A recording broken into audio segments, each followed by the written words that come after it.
Two key plays helped doom the Cardinals on Monday against the Mets, and we'll take a look at Tuesday night's lineup. Interesting batting order set up by manager Ali Marmol. We'll talk about it on today's episode of Locked On Cardinals.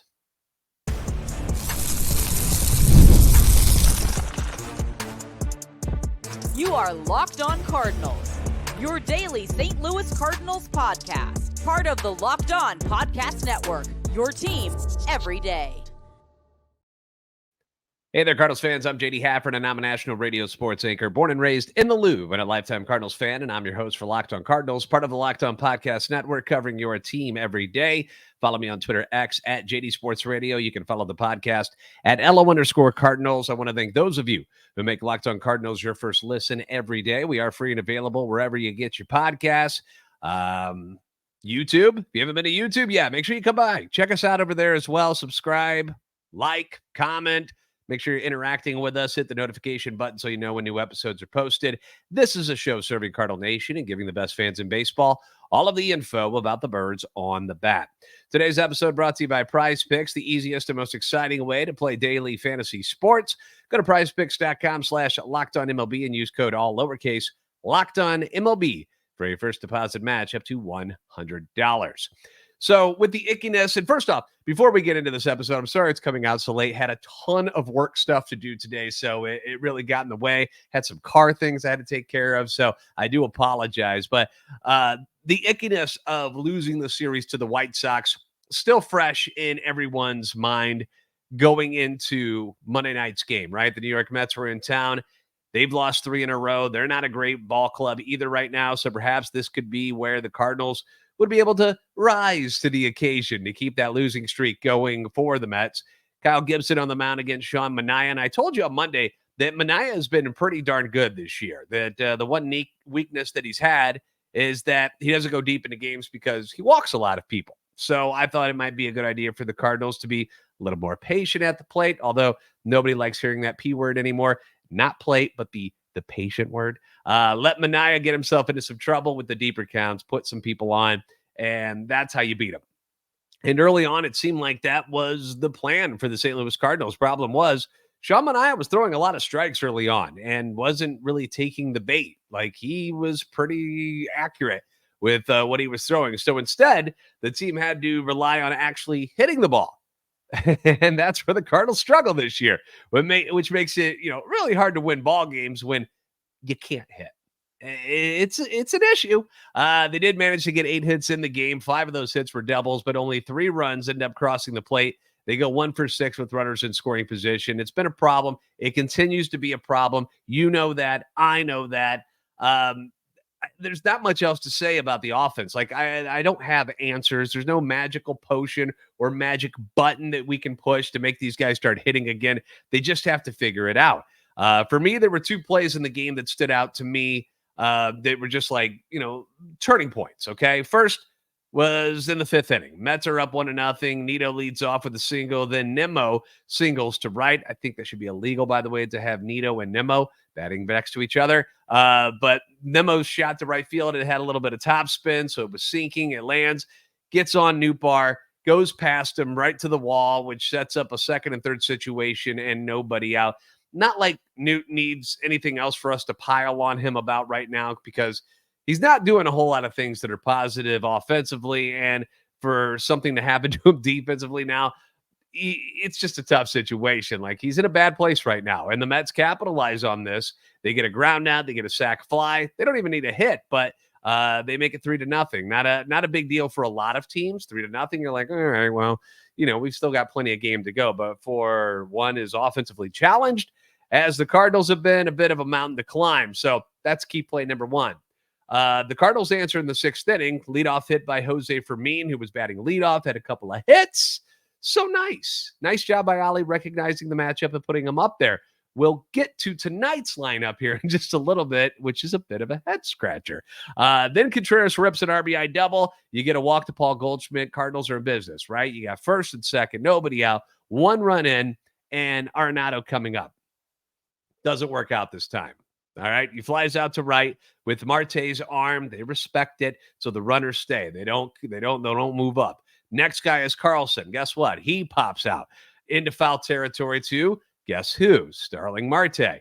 Again, great arm. So again, nobody advances. So now nothing has happened with the last two hitters. Lucky for the Cardinals, Ivan Herrera comes up, has got some dog in him, and he laces a shot into the gap in left center. Had hit one there earlier in the night, but got robbed by a hit by McNeil on left. But 2-run score. But Herrera got aggressive, and Nolly explained about this after the game, that Herrera thought there was going to be a closer play at home plate, and he wanted to try and ensure that the run scored. He wanted to see if him taking off at third base would make the Mets cut it. Try to throw him out of third base instead of trying to get Goldie at home plate. So the intentions were good. He was kind of sacrificing himself to make sure that run scored. But the rule is you never make the first or the third out of an inning at third base. So that's play number 2 for me, because who knows what happens next. You would have still Sean Manaea on the mound scrambling a little bit, but instead it clears the field and we're back at zeros, basically. Would have loved to see Brendan Donovan step up. He had to hit a double earlier in the game. I would love to see him face Manaea again and get in at bat with Ivan Herrera at second base, but didn't work out. Ollie goes to the pit next inning, brings out one of his big guns in Andrew Kittredge, who apparently is human after all. He gets a breaking ball down and it's down and in, but it's still high enough in the zone where Nimmo is able to yank it over the wall in right field to make it 4-3. And Kit's been amazing so far this year. Hadn't given up a run of his own since April the 6th. It's just the second earned run against him this year. Can't be perfect all the time. We would love for you to be that way, but it unfortunately happens at a time when the Cardinals are only allowed to score runs in one inning per game. It seems they go fairly quiet the rest of the way, and it's another L in the standings and another what the heck is going on type of game for the Cardinals, where they just cannot do enough offensively to pick up a win. I've got some other things that I do want to bring up, some positive things, and then we're going to get into the lineup for Tuesday night. Excuse me, I hit the remote there. We'll get into the lineup for Tuesday night's matchup, which, as I mentioned, it's got me scratching my head just a little bit. And they've released 2 of them now. They've updated the lineup once, so we'll get into all of that next here on Locked On Cardinals. Baseball season is officially underway. Don't miss your chance to add your favorite players from the diamond in your PrizePicks entries, whether it's strikeouts, RBIs, or first inning runs. Take your pick of more or less and then add them to your PrizePicks entry today. Where the Cardinals offense is going, maybe bet the under on whatever they've got going on as the over-under on the amount of runs and hits that the Cardinals might get tonight. You can get in on the playoff action and win up to 100 times your money on PrizePicks, or PrizePicks, because you got the NHL, you got the NBA going on right now, and you and the world's best players could take the game to a new level during the postseason for both sports, which is going on right now, the exciting time of the year, both in the NBA and the NHL. Personally, I love how quick and easy PrizePicks is, how simple it is to make my picks. I can submit entries in less than 60 seconds. If I'm just like, you know what, I am going to decide I want to do that. Boop, boop, boop, and it's in. Just like that. Very quick. You know what else is quick? You get paid quickly when you win. So quick withdrawals, easy gameplay, and an enormous selection of players and stat types. That's what makes PrizePicks the #1 daily fantasy sports app. So download the app today and use the code LOCKEDONMLB for a first deposit match up to $100. Download that app today. Use the code LOCKEDONMLB for a first deposit match up to $100. Don't miss out on your chance to cash in with all of your sports knowledge. Pick more, pick less. It's that easy with PrizePicks. And we got to take a time out here to talk more about Monopoly Go, because I don't want you to let fun just pass you by. I don't want to see that. Okay, we're all on the dumps a little bit about what's going on with the Cardinals. So how about you add a little bit of enjoyment to your life with Monopoly Go, where you can team up with friends for time tournaments where you guys work together to build up each other's boards. The more you win together, the more awesome prizes you unlock. And there's so many things to get. We've got unique stickers that you can trade with friends to complete albums for big prizes. Cool new playing pieces to travel the boards with. You've got hilarious emojis that you can taunt your friends with when you're smashing their buildings or heisting their vaults, taking them for everything they're worth. Plus, Monopoly Go, it feels new. It feels exciting every day. Not the way the Cardinals lineup does. this is fun and exciting, and it's constantly changing because you got the tournaments, you've got the new challenges that pop up. Ton of stuff includes mini games. You've got where you can dig for treasure. You got robot pachinko machines, and there's always new timed events that help you win big, like massive multipliers for everything you win or rent frenzy. So there's always something fun to discover in Monopoly Go. Again, fresh, exciting, and fun. So get off the bench. Go download it now, free on Google Play or the App Store. Game on.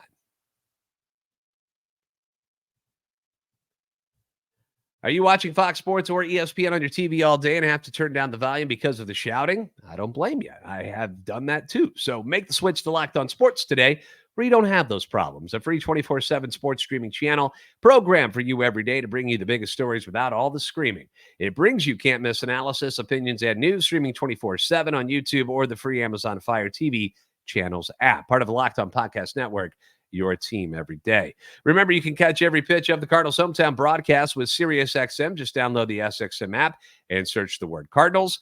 A couple of things from Monday's game that stood out to me that I want to mention real quick before we move on to Tuesday's lineup. First off, how good has Kyle Gibson been? Hello. Somewhat of a whipping boy for the fan base in spring training when he was getting rocked. I was one of those too. Was like, is he going to figure this out, or is this just kind of who he is? But so far, so good here in the regular season. The Marlins game has been the outlier, not the norm, where he just got ripped early on in the game. Now, he does seem to come into games a little bit cold. Like he gives up runs early in the game, but then he figures it out and he pulls through. Like just Monday night, rips off another quality start on Monday. 6 innings, 2 earned runs, 3 total, strikes out 4. He's giving you a chance to win almost every night. And that's his 5th quality start, which is second most in the major leagues right now. The league lead is 6. And there's a lot of people who have 6. There's a lot of people who got 5, and Kyle Gibson is one of them. I don't think you would have said that at the beginning of the year, that you would be like, all right, Kyle Gibson, going to be right up there with those guys, right? 3.68 ERA, not the hottest one in the world, but still 21st in the National League. Not too shabby for a guy who was deemed just a number 5 or worse before the season started. So good for Kyle Gibson. Good for the St. Louis Cardinals. Look like they made a smart deal there. How about this? Last night's game, something the cameras picked up on after the play with Ivan Herrera at third base, which I think we can all agree, a base running blunder, right? That was a mistake. And the cameras caught after the play, Ollie pulling Ivan aside in the dugout. And you can see he was asking him, hey, what was going on there? Like, why did you do that? You were already in scoring position. He wanted an explanation. You know, he didn't like berate him in front of everybody. He was just like, hey, so what was going on there? Because we would have liked you at second base there. We don't want to make a third out there. Ollie got the story, which I told you earlier, was that, you know, Herrera was trying to make sure that tying run scored. That was his idea. It wasn't a mindless decision that Herrera made. He wasn't just running to run, thinking he was real fast. He was thinking about the situation, and that's why he went for it.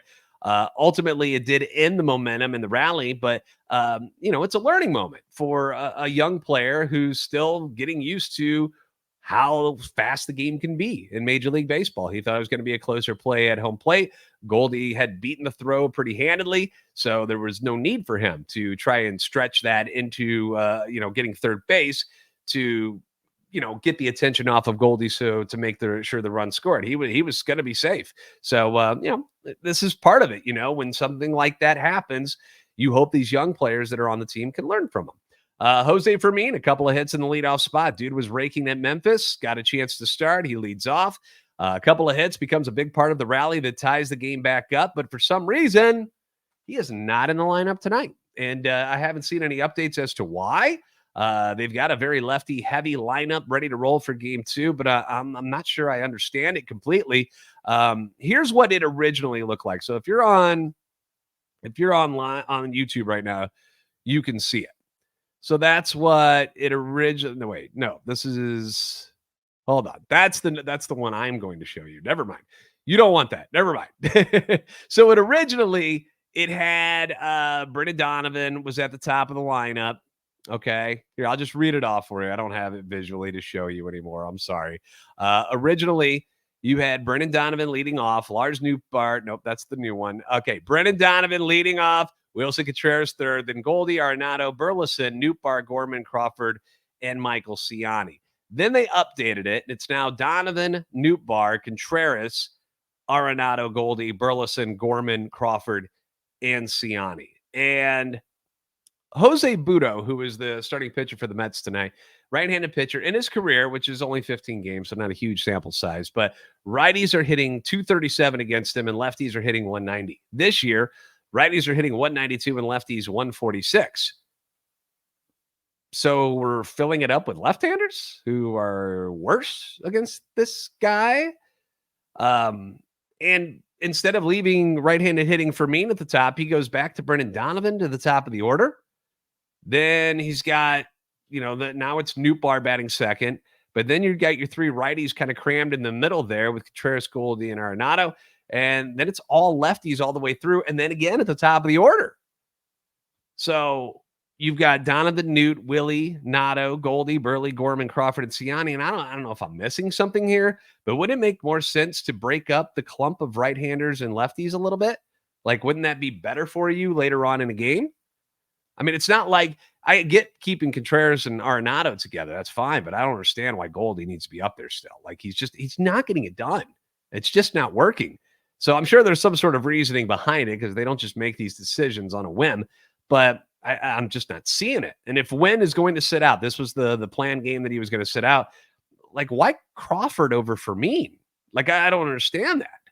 It's not like Brandon Crawford has done anything worthy of earning another start right now. So I would have kept Fermin. So here's the lineup I would have gone with. All right, here we go. There's the new one. So you can see it on YouTube. But for those of you listening to the audio, I'll just read it for you. I would have had Jose Fermin leading off, playing shortstop. I would have had Donovan in left field, batting second. Contreras catching, then Nato at third base. Alec Burleson, who hit the jack off of Butto the last time they saw him, DHing and batting fifth. Then Goldie, then Newt, then Gorman, and then Ciani. Benching Fermin for a guy batting 105 doesn't sound all that appealing to me. And I'd be shocked if it was a defensive thing, but is it? Is Fermin like terrible at shortstop? I really don't know. Let me know your thoughts below. I wish he could get Herrera back in the lineup. He had 2 missiles last night, robbed on the first one, gets a double on the second one, and he's not in the lineup tonight. The way Newt's hitting, you could put Burley in right and have Herrera DH instead. It's just kind of a peculiar lineup. But again, I'm sure Ollie's got his reasons. Like when everyone tried to kill him for wins sitting earlier this year, and we found out he was dealing with some back discomfort, and everybody's like, oh, okay, never mind. But I don't know. I don't question Ollie's lineups all that often. I'm usually kind of on board with what he does, but this one's got me scratching my head just a little bit tonight. We're going to wrap it up next with some unhappy fan feedback. Yay! That's next on Locked On Cardinals. This Mother's Day, get something thoughtful for mom on DoorDash. Surprise her from wherever you are with fresh bouquets, the latest tech, gift cards, self-care treats, and more to make her day all that much better. Use code LOCKEDONMLB to get 50% off your next order, up to $15 when you spend $15 or more on your next flower, convenience, grocery, or retail order. Now on DoorDash. Pair flowers with a gift card so she can celebrate any way she wants to. Is she a bookworm? Does she like to go to the bookstores? Get her a gift card to go do that. Does she love a good latte? Maybe she's into coffees.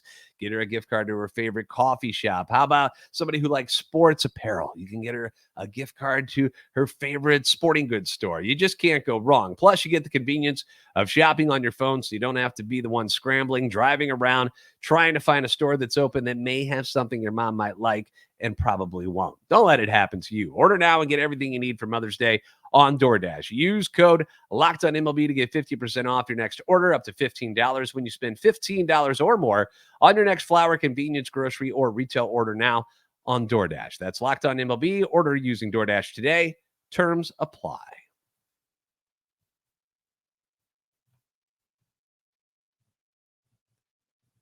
Locked On has launched the first ever national sports 24/7 streaming channel on YouTube. It's now available on Amazon Fire TV in the free Fire TV channels app. Locked On Sports Today is here for you 24/7, covering the top sports stories of the day with the local experts of Locked On, plus our national shows, which cover every league. Find Locked On Sports Today now available on the free Fire TV channels app. So the unrest among fans, it's growing exponentially by the day. With each loss, the venom gets spewed harder and harder, and I'm not here to tell you you're wrong, okay? That's not my job. I'm not here to tell you that you're doing it wrong and you shouldn't be upset. I'm sick of losing too. This team on paper, it should be much better than they are, and many people believe that it's Ollie Marmol's fault. I tend to disagree with this only because I don't see Ollie making a lot of mistakes with his bullpen. Like, he's not the guy that put this team together, but he's the guy that's got to manage them. And as I mentioned, I have issues with his starting lineup very rarely. And then, the batting order, like time to time, I'm a little confused by it, like tonight. But I don't see him costing the team games. Like, I've very rarely seen something I'm like, what the hell is he thinking? I see a lot of guys underperforming on this team. And some feel that Ollie deserves blame for that. Fans believe that it's Ollie's fault, that he's not motivating players properly, not teaching the fundamentals properly. People are fed up. And it's not going to get any easier when these losses keep piling up. So they got to do something quick. So here's just some of the fan feedback. And this is the stuff I get sent to me in droves each and every day. Embarrassing. This team and management are both honestly pitiful. What's it going to take to fire Ollie Marmol? We're in last place again. Whose fault is this? I basically quit watching these clowns last year. Subpar team, poor effort. Marmol has no excuse to bat Goldschmidt third until he starts to constantly produce. He simply can't. I know who Goldschmidt is, but what he's not right now is a productive hitter. Slide him down to sixth and get Herrera hitting in the top three. Yeah.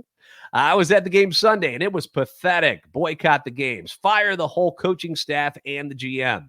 How many more do they have to lose before Bill DeWitt does anything? It's only going to get worse. These boys are a carbon copy of last year, and that's a product of piss-poor coaches, period. People are pointing out the success of Tyler O'Neill and Jordan Hicks since leaving. How Jack Flaherty, of course he looked really good against the Cardinals, because of course he did. But how he seems to be better off outside of St. Louis. Had another good game for the Tigers the other day.